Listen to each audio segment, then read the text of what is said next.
Hello everyone, welcome to study with Shri. देखिए, Uttar Pradesh PCS और RO ARO की प्रीलिम टेस्ट सीरीज है 2023 की, स्टार्ट कर दी गई है। यह टेस्ट नंबर आपका 13 है। 12 टेस्ट ऑलरेडी कंप्लीट हो चुका है। प्ले लिस्ट बना रखी है, आप लोग जाकर के देख सकते हैं।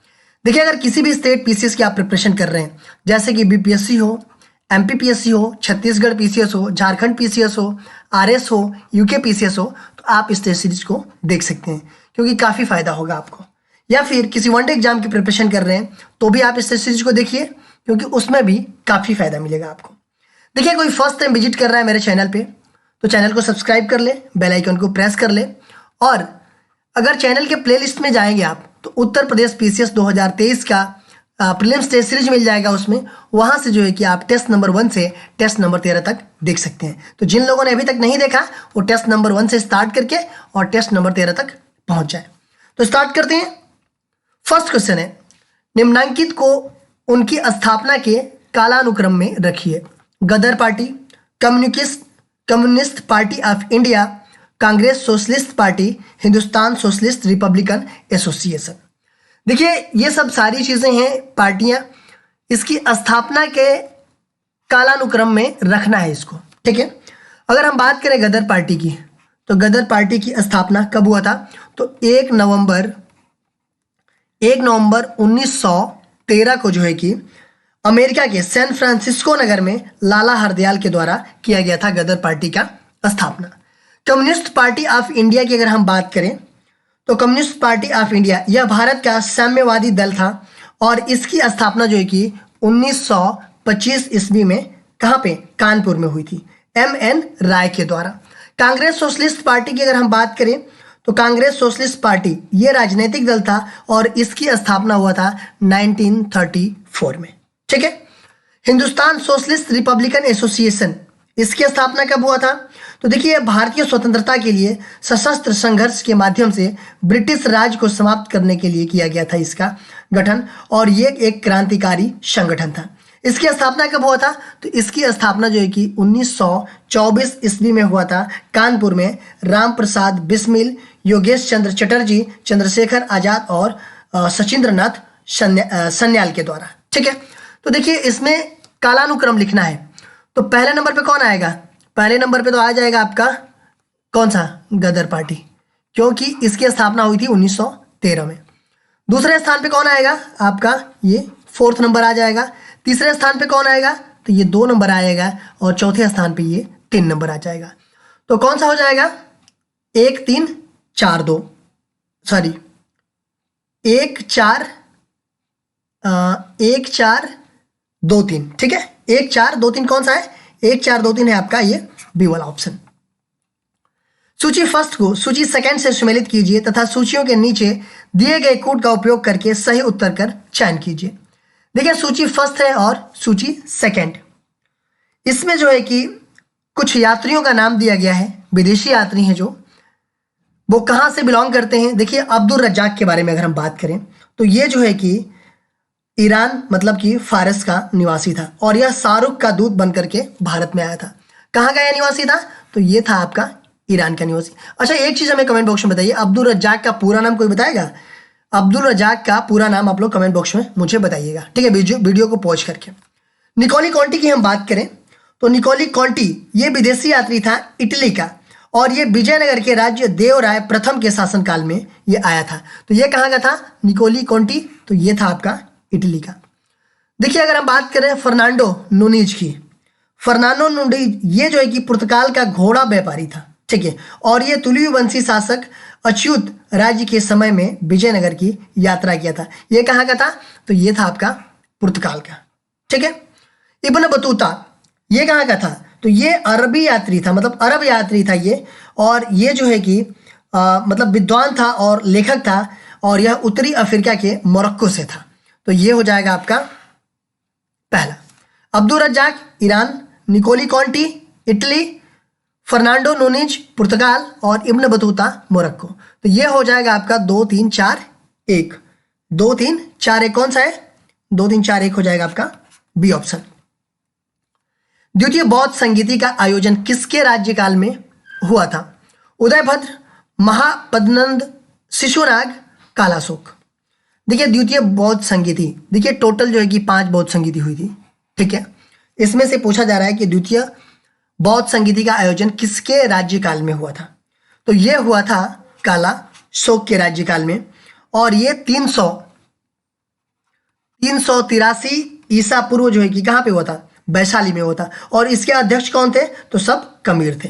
अगर हम बात करें प्रथम बौद्ध संगीति की, ठीक है, प्रथम बौद्ध संगीति जो है कि 483 ईसा पूर्व हुआ था, ठीक है, 483 ईसा पूर्व हुआ था। कहाँ पे हुआ था, तो सप्तपर्णी गुफा राजगिरी में हुआ था, ठीक है। और किसके कार्यकाल में हुआ था, तो अजात शत्रु के शासन काल में हुआ था। और इसके अध्यक्ष कौन थे, तो महाकश्यप थे। अगर ये दूसरी तो हो गया, तीसरी की अगर हम बात करें, तीसरी बौद्ध संगीति, तो ये 250 ईसा पूर्व हुआ था, ठीक है, 250 ईसा पूर्व।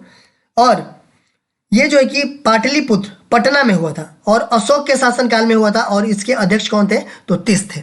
चतुर्थ की हम बात करें, तो चतुर्थ जो है कि 98 ईस्वी में हुआ था, और ये कुंडलबन मतलब कश्मीर में हुआ था कनिष्क के शासन काल में, और इसके अध्यक्ष थे वसुमित्र।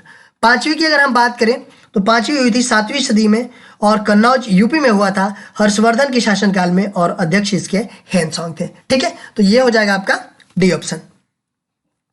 सूची फर्स्ट को सूची सेकंड से सुमेलित कीजिए तथा सूचियों के नीचे दिए गए कोड का उपयोग करके सही उत्तर कर चयन कीजिए। देखिए सूची फर्स्ट और सूची सेकंड में कुछ इंडस्ट्री का नाम दिया गया है, कुछ फैक्ट्री का नाम दिया गया है, और ये कहाँ पे इनका निर्माण होता है ये बताना है आपको, ठीक है। तो अगर हम बात करें इंडियन टेलीफोन इंडस्ट्री की, तो इंडियन टेलीफोन इंडस्ट्री कहाँ पे है, तो ये है आपका रायबरेली में। ट्रांसफार्मर फैक्ट्री कहाँ पे है, तो ये है आपका झांसी में। और कृत्रिम अंग निर्माण लिमिटेड कहाँ पे है, तो ये है आपका कानपुर में। और उर्वरक कारखाना कहाँ पे है, तो फूलपुर में। Indian telephone industry Raebareli, transformer factory Jhansi, कृत्रिम अंग निर्माण लिमिटेड कानपुर, उर्वरक कारखाना फूलपुर, ठीक है। तो ये हो जाएगा आपका 2 3 1 4, 2 3 1 4 कौन सा है, तो ये हो जाएगा आपका बी ऑप्शन। सूची फर्स्ट को सूची सेकंड से सुमेलित कीजिए तथा सूचियों के नीचे दिए गए कोड का उपयोग करके सही उत्तर कर चयन कीजिए। देखिए सूची फर्स्ट में वैज्ञानिक का नाम दिया गया है, एंड सूची सेकंड में इन्होंने क्या आविष्कार किया इसके बारे में बात की गई है। अगर हम बात करें अल्फ्रेड नोबल की, ठीक है, तो इन्होंने किसका आविष्कार किया, तो इन्होंने डायनामाइट का आविष्कार किया। और डायनामाइट जो है कि ये एक विस्फोटक है, तो डायनामाइट हो जाएगा आपका ए का 2। अलेक्जेंडर फ्लेमिंग जो है कि ये पेनिसिलिन की खोज किया था इन्होंने, और पेनिसिलिन जो है कि एक एंटीबायोटिक का समूह है, तो ये हो जाएगा आपका 2 का 3। चार्ल्स डार्विन, इन्होंने विकास का सिद्धांत दिया था चार्ल्स डार्विन ने, और मैडम क्यूरी ने रेडियम का पृथक्करण किया था। तो ये हो जाएगा अल्फ्रेड नोबल डायनामाइट की खोज किया, अलेक्जेंडर फ्लेमिंग पेनिसिलिन की, चार्ल्स डार्विन का विकास का सिद्धांत है, और मैडम क्यूरी ने रेडियम का पृथक्करण किया। तो ये हो जाएगा 2 3 1 4। 2 3 1 4 कौन सा है, 2 3 1 4 हो जाएगा आपका बी ऑप्शन। कुष्ठ रोग उत्पन्न किया जाता है जीवाणु द्वारा, विषाणु द्वारा, कवक द्वारा, प्रोटोजोआ द्वारा। कुष्ठ रोग उत्पन्न किया जाता है, किससे किया जाता है, तो ये किया जाता है आपका जीवाणु के द्वारा। देखिए कुष्ठ रोग जो है कि एक संक्रामक रोग है, और ये माइकोबैक्टीरियम लेप्रो और माइकोबैक्टीरियम लेप्रोमटासिस नामक जीवाणुओं के द्वारा ये होता है। तो ये हो जाएगा आपका ए ऑप्शन। संविधान के किस प्रावधान में यह कहा गया है कि विधि के प्राधिकार के बिना न तो कोई कर लगाया जा सकता है और न ही एकत्रित किया जा सकता है। ये जो है कि किस अनुच्छेद में बताया गया है कि संविधान के किस प्रावधान में यह कहा गया है कि विधि के प्राधिकार के बिना, मतलब विधि के बिना आप नहीं तो कर लगा सकते हैं और नहीं कर जो है कि एकत्रित किया जा सकता है। किस अनुच्छेद में लिखा गया है, तो ये लिखा गया है 265 अनुच्छेद में। संविधान के 265 अनुच्छेद में ये सब सारी चीजें लिखी गई है। निम्नलिखित में से कौन मनुस्मृति पर लिखी गई अपनी टीका के लिए प्रसिद्ध है? अपरार्क, मेधातिथि, विज्ञानेश्वर, विश्वरूप। पूछा जा रहा है कि कौन जो है कि मनुस्मृति पर लिखी गई अपनी टीका के लिए प्रसिद्ध है। कौन प्रसिद्ध है, तो ये प्रसिद्ध है आपका मेधातिथि। देखिए मनुस्मृति के प्रमुख टीकाकार कौन कौन है? भारूची, मेधातिथि, गोविंदराज और कल्लुक भट्ट, ठीक है, यह है मनुस्मृति के टीकाकार। अपरार्क की हम बात करें, विज्ञानेश्वर की बात करें और विश्व रूप की बात करें तो ये जो है कि याज्ञवल्क्य स्मृति के प्रमुख टीकाकार हैं। ये नीचे दो कथन दिए गए हैं जिनमें एक को कथन ए तथा दूसरे को कारण आर कहा गया है। कथन क्या कह रहा है कि महात्मा गांधी द्वारा सन 1932 ईस्वी में पूना में उपवास रखा गया। कारण आर कह रहा है कि सांप्रदायिक पंचायत के अंतर्गत हरिजनों के लिए पृथक चुनाव अधिकारों के प्रावधान के महात्मा गांधी विरोधी थे। देखिए, सांप्रदायिक पंचायत के अंतर्गत हरिजनों के लिए पृथक चुनाव अधिकारों के प्रावधान के महात्मा गांधी विरोधी थे, इसलिए महात्मा गांधी ने 1932 में पूना में उपवास रखा। तो बिल्कुल सही है कि ये जो है कि कथन ए तथा कारण आर दोनों सही है और कारण जो आर है वो कथन ए की सही व्याख्या करता है। ठीक है, तो ये हो जाएगा आपका ए ऑप्शन। मौर्य साम्राज्य के बारे में निम्न कथनों को पढ़कर कूट के अनुसार सही उत्तर का चयन कीजिए। आधुनिक पाकिस्तान और अफगानिस्तान के इलाके मौर्य साम्राज्य के अंदर थे। मौर्य साम्राज्य के संस्थापक चंद्रगुप्त मौर्य के विचार अर्थशास्त्र में लिखे गए हैं। देखिए, आधुनिक पाकिस्तान और अफगानिस्तान के इलाके जो है कि मौर्य साम्राज्य के अंदर थे, बिल्कुल सही है। ठीक है, मौर्य साम्राज्य के संस्थापक चंद्रगुप्त मौर्य के विचार अर्थशास्त्र में लिखे हैं। देखिए, अर्थशास्त्र जो है कि किसके द्वारा लिखा गया है, तो ये कौटिल्य के द्वारा लिखा गया है और इसमें कौटिल्य के विचार हैं, न कि चंद्रगुप्त के। ठीक है, देखिए कौटिल्य को और भी नामों से जानते हैं, चाणक्य और विष्णुगुप्त के नाम से जानते हैं। ठीक है, तो ये है आपका गलत और ये है आपका सही, तो इसमें हो जाएगा केवल एक, ए ऑप्शन हो जाएगा। नीली क्रांति संबंधित है खाद्यान्न उत्पादन से, तिलहन उत्पादन से, दुग्ध उत्पादन से, मत्स्य उत्पादन से। नीली क्रांति किससे संबंधित है, तो नीली क्रांति संबंधित है मछली उत्पादन से, मत्स्य उत्पादन से। देखिए, इस क्रांति को बढ़ावा देने के उद्देश्य से जो है कि भारत सरकार ने राष्ट्रीय मत्स्य विकास बोर्ड की स्थापना किया था। ये कब किया था राष्ट्रीय मत्स्य विकास बोर्ड की स्थापना, तो 9 सितंबर 2006 में किया था। ठीक है, और इसका मुख्यालय कहाँ पे है, तो इसका मुख्यालय हैदराबाद में है। तो ये नीली क्रांति मतलब मत्स्य उत्पादन के उद्देश्य से, मतलब मत्स्य के बढ़ावा देने के लिए इसका स्थापना किया गया था राष्ट्रीय मत्स्य विकास बोर्ड की हैदराबाद में और 9 सितंबर 2006 को। ठीक है, खाद्यान्न उत्पादन से कौन सी क्रांति संबंधित है, तो खाद्यान्न उत्पादन हरित क्रांति से संबंधित है। तिलहन उत्पादन ये पीली क्रांति से संबंधित है और दुग्ध उत्पादन ये जो है कि श्वेत क्रांति से संबंधित है।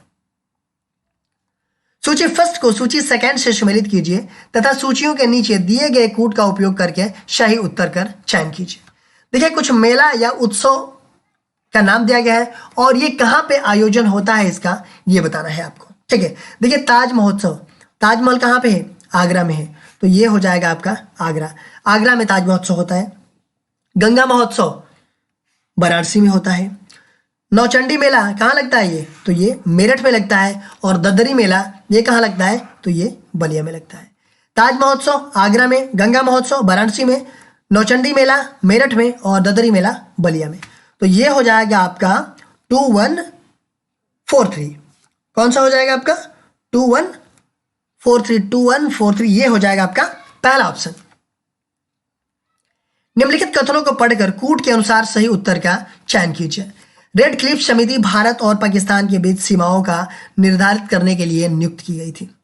रेड क्लिफ समिति की नियुक्ति तत्कालीन वायसराय लॉर्ड विलियम वेटिंग द्वारा जुलाई 1947 में की गई। देखिए, सही उत्तर बताना है आपको। क्वेश्चन आता है कि भारत और पाकिस्तान के बीच कौन सी रेखा है, तो रेड क्लिफ रेखा है। ठीक है, और इस रेखा का निर्धारण करने के लिए रेड क्लिफ समिति भारत और पाकिस्तान के बीच सीमाओं का निर्धारण करने के लिए नियुक्त की गई थी, बिल्कुल सही है। ठीक है, दूसरा है कि रेड क्लिफ समिति की नियुक्ति तत्कालीन वायसराय लॉर्ड विलियम बेटिंग के द्वारा जुलाई 1947 में किया गया था। देखिए, जब रेड क्लिफ समिति की नियुक्ति हुई थी उस टाइम पे वायसराय कौन था, तो उस टाइम पे वायसराय लॉर्ड विलियम वेटिंग नहीं थे। कौन थे, तो उस टाइम पे वायसराय थे कौन, तो वो थे लॉर्ड माउंटबेटन। इनके द्वारा जो कि जुलाई 1947 में इसका नियुक्ति किया गया था। तो और सब सारी चीजें तो सही है, लेकिन उस टाइम पे वायसराय कौन थे, लॉर्ड माउंटबेटन थे। ठीक है, देखिए रेड क्लिफ समिति जो थी ना उसमें अध्यक्ष तो रेड क्लिफ थे, इनके अलावा भारतीय राष्ट्रीय कांग्रेस के और मुस्लिम लीग के दो सदस्यों को नामांकित किया गया था इसमें। तो ये हो जाएगा गलत और ये हो जाएगा आपका सही। तो ये हो जाएगा आपका केवल एक सही है। निम्नलिखित कथनों को पढ़कर कूट के अनुसार सही उत्तर का चयन कीजिए। भारत में राजनीतिक सुधार हेतु हाउस ऑफ कॉमन्स में आंदोलन करने के लिए 1893 में बेडरबर्न में WS कैन के साथ इंडियन पार्लियामेंट्री कमेटी की स्थापना की गई। 1920 ईस्वी में all India home rule league ने अपना नाम परिवर्तन करके स्वराज सभा रख लिया। इसमें से सही उत्तर आपको बताना है, ठीक है। देखिए, भारत में जो राजनीतिक सुधार हेतु हाउस ऑफ कॉमन्स में आंदोलन करने के लिए 1893 में बेडरबर्न में WS कैन के साथ इंडियन पार्लियामेंट्री कमेटी की स्थापना की गई, ये आपका सही है, ठीक है। पहला सही है आपका। 1920 में जो all India home rule league थी, इन्होंने अपना नाम परिवर्तन करके क्या रख लिया? स्वराज सभा रख लिया। बिल्कुल सही है कि स्वराज सभा जो है कि 1920 में ही नाम रखा गया था, ये इंडियन होम रूल लीग को अपना नाम परिवर्तित करके। तो ये हो जाएगा आपका, दूसरा भी सही हो जाएगा। तो इसमें होगा आपका सी नंबर, 1 और 2 दोनों सही है। समताप मंडल के निचले भाग में जेट विमान बहुत आसानी और निर्विघ्नता के साथ उड़ सकते हैं। इसका उपयुक्त स्पष्टीकरण क्या है? देखिए, समताप मंडल के निचले भाग में बादल या जलवाष्प नहीं होते हैं। समताप मंडल के निचले भाग में ऊर्ध्वाधर पवनें नहीं होती है। इस संदर्भ में उपयुक्त में से कौन सा कथन इसके लिए उपयुक्त है? ठीक है, देखिए, समताप मंडल ये कौन सा है? जो हमारा परतें हैं वायुमंडल की, कितने परतें हैं? तो 5 परतें हैं। देखिए, सबसे नीचे से अगर हम आएंगे तो निचला परत कौन सा होता है? तो निचला क्षोभ मंडल होता है। दूसरा परत आपका समताप मंडल होता है। तीसरा आपका मध्य मंडल होता है। चौथा आपका ताप मंडल होता है एंड 5वां आपका बाह्य मंडल होता है। तो ये बात की जा रही है, जो दूसरा है ना समताप मंडल, उसकी बात की जा रही है, ठीक है। देखिए, समताप मंडल में तापमान जो है कि स्थिर रहता है और इसके बाद ऊंचाई के साथ क्या होता है कि बढ़ता है। समताप मंडल जो है कि बादल और मौसम संबंधी जो घटनाएं होती हैं उससे ये मुक्त होता है। देखिए, इसका निचला हिस्सा में जेट वायुयान की उड़ान भरने के लिए काफ़ी बेस्ट होता है और जो ऊपरी सीमा है इसको हम क्या बोलते हैं? स्ट्रेटोपाज कहते हैं, ठीक है। तो इसमें समताप के निचले भाग में बादल या जलवाष्प नहीं होते हैं। समताप के निचले भाग में ऊर्ध्वाधर पवनें नहीं होती है, ठीक है। और ये बोल रहा है कि जेट विमान बहुत आसानी से निर्विघ्नता के साथ उड़ सकते हैं। तो इसके लिए उपयुक्त स्पष्टीकरण कौन सा है? तो इसके लिए उपयुक्त स्पष्टीकरण हो जाएगा आपका कौन सा? तो ये सी ऑप्शन, 1 और 2 दोनों सही है। निम्नलिखित कथनों पर विचार कीजिए। जीका वायरस रोग तथा डेंगू दोनों एडिज इजिप्टी मच्छरों द्वारा संचरित होते हैं। जीका वायरस रोग का लैंगिक संचरण होना भी संभव है। तीसरा दिया है कि यह रोग गर्भवती मां से गर्भस्थ शिशु में जा सकता है तथा वर्टिकल ट्रांसमिटेड इन्फेक्शन तथा शिशु में अपूर्ण विकास की वजह भी बन सकता है। बात की जा रही है जीका वायरस की। देखिए, जीका वायरस जो होता है वो डेंगू और एडिज इजिप्टी मच्छरों द्वारा संचारित होता है, बिल्कुल सही है। जीका वायरस रोग का लैंगिक संचरण भी होना संभव है, ये भी आपका सही है। और यह रोग जो है कि गर्भवती मां से गर्भस्थ शिशु में भी जा सकता है, ठीक है। तथा वर्टिकल ट्रांसमिटेड इन्फेक्शन तथा शिशु में अपूर्ण विकास की वजह भी बन सकता है, ठीक है। तो ये हो जाएगा आपका 1, 2 और 3, ये सी ऑप्शन आपका सही हो जाएगा। राष्ट्रीय विधिक सेवा प्राधिकरण के संदर्भ में निम्नलिखित कथनों पर विचार कीजिए। इसका उद्देश्य समान अवसरों के आधार पर समाज के कमजोर वर्गों को निःशुल्क एवं सक्षम विधिक सेवाएं उपलब्ध कराना है। दूसरा है कि यह देश भर में विधिक कार्यक्रमों और योजनाओं को लागू करने के लिए राज्य विधिक सेवा प्राधिकरणों को निर्देश जारी करता है। उपयुक्त कथनों में से कौन से कथन सही है? देखिए, अगर हम बात करें राष्ट्रीय विधिक सेवा प्राधिकरण की, नालसा की, नेशनल लीगल सर्विस अथॉरिटी, देखिए इसका गठन जो है कि संविधान के अनुच्छेद 39A, संविधान का जो अनुच्छेद 39 ये है, उसके तहत समान न्याय एवं निःशुल्क विधिक सहायता प्राप्त करने के लिए 5 दिसंबर 1995, कब? 5 दिसंबर 1995 को विधिक सेवा प्राधिकरण अधिनियम जो 1987 का है, उसके तहत जो है कि इसका किया गया था। देखिए, इसका उद्देश्य क्या है? इसका उद्देश्य है कि लोक अदालतों का आयोजन कर समाज में जो कमजोर वर्ग है उसको जो है कि कानूनी सहायता प्रदान करना और मामलों को सौहार्दपूर्ण निपटारा करना। ठीक है, इसका मेन उद्देश्य यह है। तो देखिए ये सही बता रहा है कि इसका उद्देश्य जो कि समान अवसरों के आधार पर समाज के कमजोर वर्गों को निःशुल्क एवं सक्षम विधिक सेवाएं उपलब्ध कराना है। और यह देश भर में विधिक कार्यक्रमों और योजनाओं को लागू करने के लिए राज्य विधिक सेवा प्राधिकरणों को निर्देश जारी करता है। तो ये भी आपका सही है।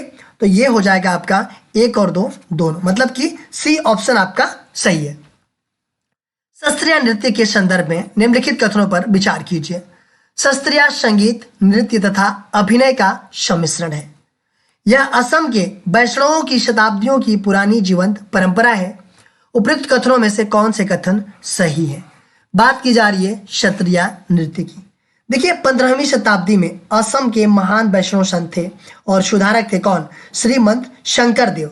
उनके द्वारा जो है कि क्षत्रिय नृत्य के वैष्णव धर्म के प्रचार के लिए जो है कि आरंभ किया गया था। ठीक है, इसका इतिहास ये है।